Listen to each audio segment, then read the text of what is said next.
Бізді Ресейге тойға шақырып еді. Асықпай жолға шықтық. Күн бұлтты болды. Салқын. Павлодарға түстің кезінде жеттік. Негізі жол өте алыс. Қошағаш дейтін ауылға барамыз. Ол жаққа дейін 1800 шақырым. Ал мынау Павлодардағы керемет көпір. Осы көпірді тамашалап кетіп барамыз. Мен, әйелім және Нұрали қызымызды үйге тастап кеттік. Кереку өңірінен өтіп, шекараға жақындаған сәтте жаңбыр да басылды. Ауа райы тамаша болып келеді. Шекарадан қиналмай тез өте шықтық. Міне Ресей Федерациясы басталды. Өздеріңіз көргендей, бұл жақтың ормандары ерекше. Ең көп орман Ресей Федерациясында да бекер айтылмаған. Мына ормандарға қарасаң, соның дәлелі. Жолда тамаша, асықпай келе жатырмыз. Бір кезде қайтадан жаңбыр басталды.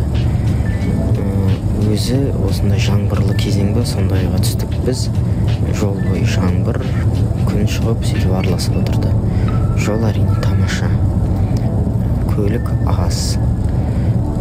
Таңертеңнен кешке дейін біз тоқтамай жүрдік. Бұл жолымыздың екінші күні біз Горный Алтай деген қалаға барып қонып шықтық. Өйткені Горный Алтайдан ары қарай Қошағашқа дейін жол өте ауыр. Себебі таулы және жолда өте бұрылыстар көп. Сондықтан асықпай түнде жүрмейік деп Горный Алтай қаласында қонып, асықпай таңертең ерте шықтық. Таңертең жаңбыр жауып тұрды өстіп. Бірақ жаңбырға қарамастан көңіл күйіміз тамаша. Жолға шығып, әйеліме мобилограф боласың деп телефонды беріп қойдым. Жаңбырға қарамастан біз жүріп келеміз. Дәл қазір біз Оңғудай дейтін жерден өтіп бармыз. Оңғудай дегеніміз Оңғудай районының администрациялық орталығы, және бұл жерде шамамен 5200 адам жатады екен. Бұл жерде туристік бағытта өте жақсы дамыған. Жол бойында көптеген дүкендер, сувенир сататын дүкендер, бал дейтін нәрселер сатылып тұр. Күн ашылып, дәл қазір біз Чикитаман дейтін асудан, яғни перевалға жеттік. Чикитаман деген перевал 1300 метр биіктікте орналасқан. Қатты жүре алмайсың бұл жерде, бұл тездетілген видео. Негізі Чикитаманның ұзындығы, яғни кіргеннен бастап шыққанға дейін 4-5 шақырым. 4-5 шақырымда осылай ақырын жүріп отырасың. Бұл жерде көліктерді озып өтуге болмайды, және озып өткенде өте қауіпті. Мынандай бұрылыстары өте қиын.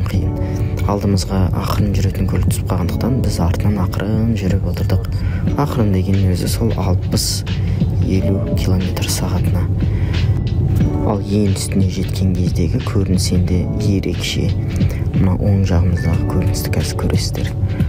Таулармен таласқан бұлттар, орман, таза ауа. Ауасы да керемет, себебі биіктікте орналасқандықтан ба. Алдымыздағы көлікті оза алмай біраз жүрдік. Соңында шыдамай бұл көлікті жол ережесін бұзып озып кеттік, себебі ол өте ақырындап қалды. Алда жүретін жол әлі алыс. Бұл жолымыздың тең ортасына да жеттік. Ал сол жағымызда Катун дейтін өзен. Катун дейтін өзен өте қауіпті өзендердің бірі болып саналады. Жаздың күні көктемде қарасаң түсі сұр болып, қорқынышты болып тұрады. Ұмытып кетіп, Чикитаманның ең биік нүктесінде біз фото-видеоға түсіп алғанбыз. Міне көрініс осындай ең биік нүктесінде. Мына жақта базар, сувенир. Жол бойы видео түсіре бергім келеді. Тіпті рекламалық баннерлер бар. Жолға мұқият бол, табиғатқа қарама деген. Себебі табиғаты өте керемет.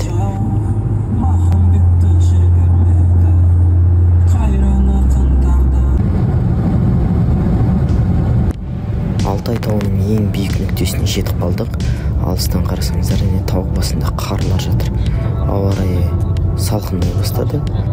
Ауа райы салқындаса да көңіл күйіміз түскен жоқ. Тағы бір айтып кететін маңызды ақпарат сіздерге: бұл жаққа жолға шығам десеңіздер, көлігіңіздің техникалық жағдайын дұрыстап, қадағалап тексеріп алыңыздар.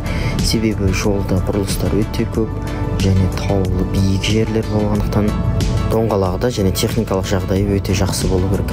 Себебі жолда кез келген нәрсе болуы мүмкін.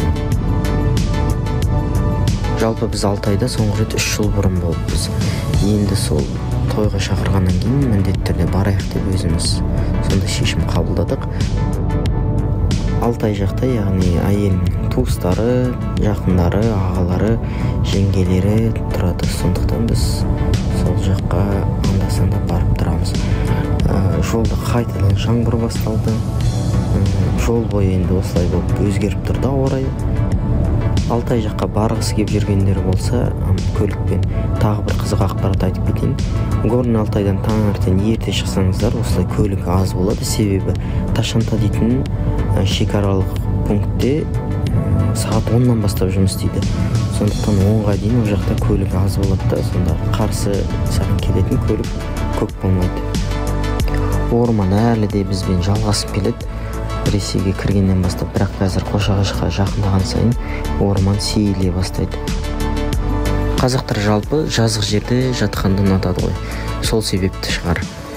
Негізі мына біз келе жатқан жолдың аты Чуйский тракт деп аталады. Яғни бұл жаңағы Моңғолия шекарасы мен Новосибир қаласын біріктіріп тұрған үлкен федералдық трасса. Сондықтан бұл жолдың сапасы өте жақсы. Жолдың сапасы қандай деп уайымдамасаңыздар болады. Өстіп түскі уақытта Қошағашқа да жеттік. Кешке тойға бардық. Сол той барлық жерде бірдей, беташар той, яғни бізден кейбір ерекшеліктері бар әрине, бірақ жалпы қазақтың тойы барлық жерде бірдей.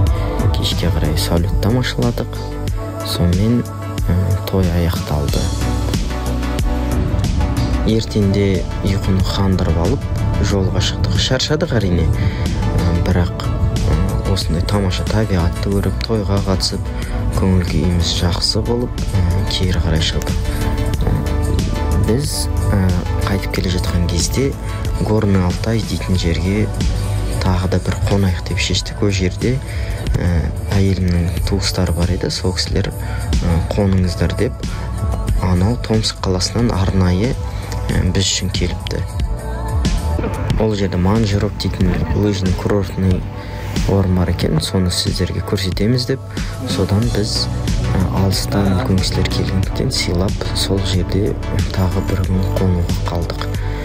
Бұл жер енді өте керемет. Мына видеолардан көрсеңіздер болады, тамашалап. Әлі толықмен бітпеген, салынып жатыр. Сондықтан кейбір жерлер жабық болуы мүмкін. Анау ең жоғарына шыққан кезде бағанағы Катун деген өзен көрінеді, және жан жақтағы табиғат барлық тамаша көрінеді екен. Төменгі жақта кәдімгідей ыстық болды. Жоғарыға шығып едік, салқын, ауасы керемет, таза болып тұр екен. Бұл жерде қыстың күні тіпті керемет болады деп ойлаймын. Лыжымен, сноубордпен жүретін адамдар болса, оларға өте тамаша әрине. Өстіп 3 күнде 4000 шақырымды артта қалдырып, елімізге оралдық.